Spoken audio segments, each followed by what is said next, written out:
Hazrat Inayat Khan gives us an instructive pathway leading to greater understanding.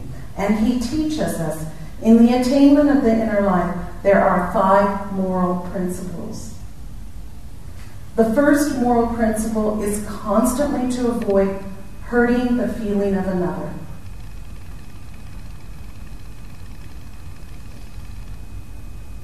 Constantly to avoid hurting the feeling of another. In the Holy Bible, the New Testament, we heard it. Thou shalt love thy neighbor as thyself. And this is one of the great commandments. Thou shalt love thy neighbor as thyself. Mere words unless we put them to practice. They're not so easy to do sometimes. The second moral principle, as given to us by Hazrat Inayat Khan in the development of the inner life, is to avoid being affected by the constantly jarring influences which every soul has to meet in life.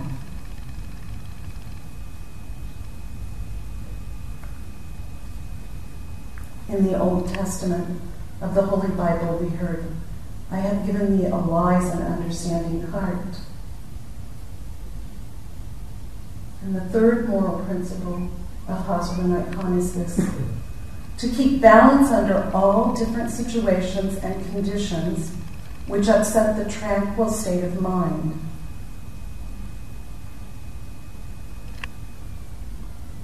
To highlight this third principle, to keep balance under all situations and conditions which upset the tranquil state of mind. We turn to a teaching in the Unity of Religious Ideals, where Hazrat Inayat Khan teaches us, think of the life of the great Master Jesus. One sees that from beginning to end, there was nothing but love and forgiveness in the manner of Jesus.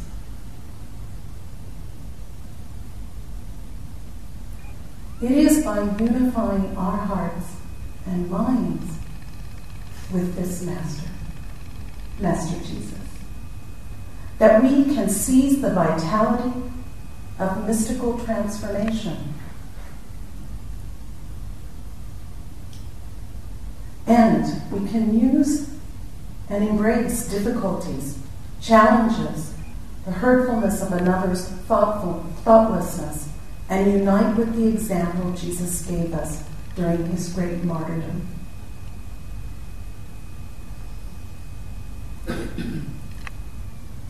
As our beloved Jesus hung on the cross, he cried out, "Forgive them, Father, they know not what they do."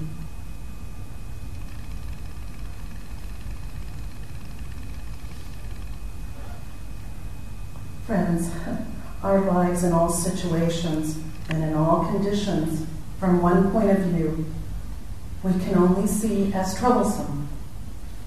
But with a penetrating awareness, we can begin to view life's troubles as little crucifixions that give us the opportunity to experience in some small measure what Jesus did in his life and in his death. We can learn to take the greatest of difficulties, misunderstandings, and challenges as transformational opportunities to practice real forgiveness, which develops in us a quality of character and will ennoble our souls. Returning to the list of the 5 moral principles taught by Hazrat Inayat Khan. The 4th moral principle is to love unceasingly all those who deserve love and give to the undeserving forgiveness. And this is continually practiced. The 5th principle is highlighted in our reading today from the Holy Quran. Surah 24, and it says, "You should greet one another with the greeting of peace prescribed by Allah, blessed and pure. Thus Allah makes His revelations clear to you so that you may grow in understanding." The fifth moral principle in the development of the inner life is detachment amidst the crowd. But by detachment, it is not meant separation. By detachment, it is to be understood as rising above those bondages which bind us and keep us back from our journey toward the goal.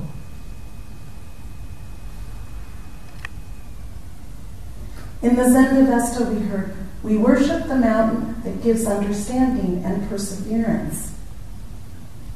We worship it by day and night. From this small teaching, we can learn that when one's mind is full of praise and offering by day and night, keeping our beloved before our view, whatever is arising. Remember, things are not as they appear, nor are they otherwise. But by keeping the view of the beloved there, no matter what is arising, we can refocus our attention on the sublime vision of awakened understanding.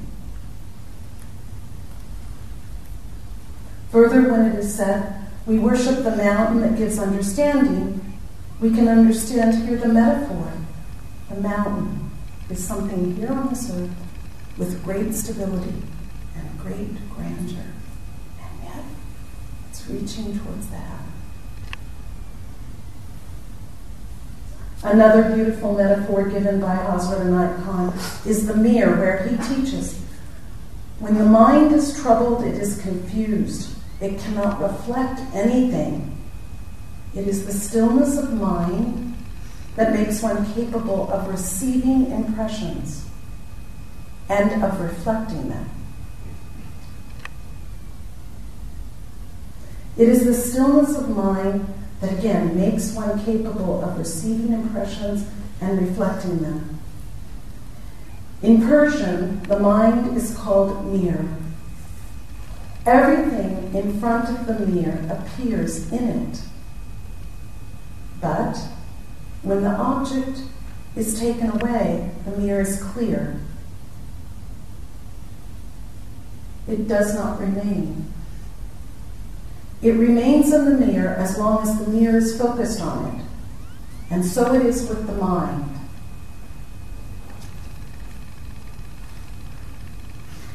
We had that beautiful teaching also yesterday of deconstructing, being able to remove those impressions.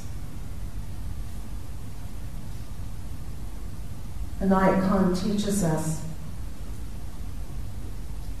it is forgiveness and forbearance, which is a recognition of the freedom and dignity of the human being.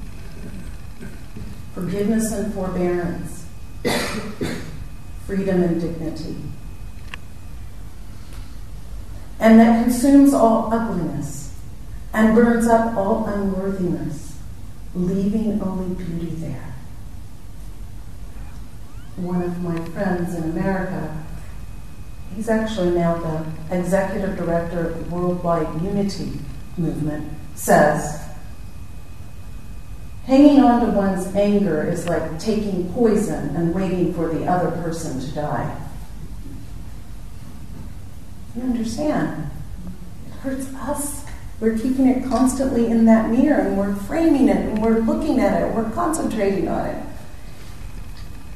Keeping anger in our heart is like eating poison and waiting for the other person to die.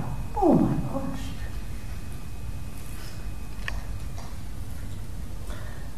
Again, I say this quote by Murshid. It is forgiveness and forbearance, which is a recognition of the freedom and dignity of the human spirit that consumes all ugliness and burns up all unworthiness, leaving only beauty there. May God bless us with hearts consumed and thirsting for divine illumination, where all that remains in our hearts is the sublime expression and realization of divine love, divine forgiveness, and divine understanding.